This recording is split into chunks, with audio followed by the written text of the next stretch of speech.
ஒரு குழந்தைக்கு 2 to 3 language exposure at a டைமில் கிடைக்கிறதுனால அவங்களுக்கு நம்ம எந்த லாங்குவேஜ் டாமினன்ஸாக அதிகமாக கொடுக்குறோமோ அதில் வெக்காபுலரி அதிகமாக இருக்கும். ஃப்ரீக்வன்சி குறைவாக யூஸ் பண்ணுற லாங்குவேஜுடைய வெக்காபுலரிங்கிறது கம்மியாக தான் இருக்கும். ஸோ அப்போ இதுக்கு நீங்கள் என்ன பண்ணணும் அப்படின்னா 2 லாங்குவேஜோட எக்ஸ்போஷரையும் சமமான அளவில் நீங்கள் கொடுத்தீங்க அப்படின்னா உங்கள் குழந்தைக்கு அந்த ஒரு வெக்காபுலரி இன்சஃபிஷியன்சிங்கிறது வராது.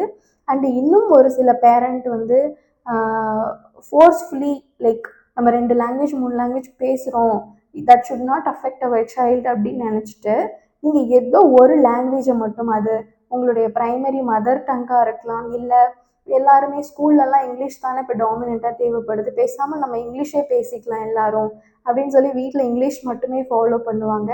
அந்த மாதிரி நீங்கள் பண்ணவே கூடாது. ஸோ அந்த மாதிரி பண்ணும் பொழுது பார்த்தீங்கன்னா உங்கள் குழந்தையுடைய quality and quantity of language எக்ஸ்போஷருங்கிறது லிமிட் ஆகிடும்.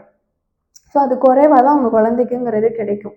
ஸோ இந்த லாங்குவேஜ் எக்ஸ்போஷர் வந்து குறையும் பொழுது பார்த்தீங்கன்னா டெஃபினெட்லி ஒரு கேப்பு மாதிரி தான் இருக்கும் அவங்களோட லாங்குவேஜ் லேர்னிங்கில். ஸோ இதனால அவங்களுக்கு டிஸ்அட்வான்டேஜ் தான் இருக்கும். ஒரு வேளை நீங்கள் 2 லாங்குவேஜ் 3 லாங்குவேஜ் பேசுகிறீங்கன்னா தாராளமாக நிறைய பேசுங்க.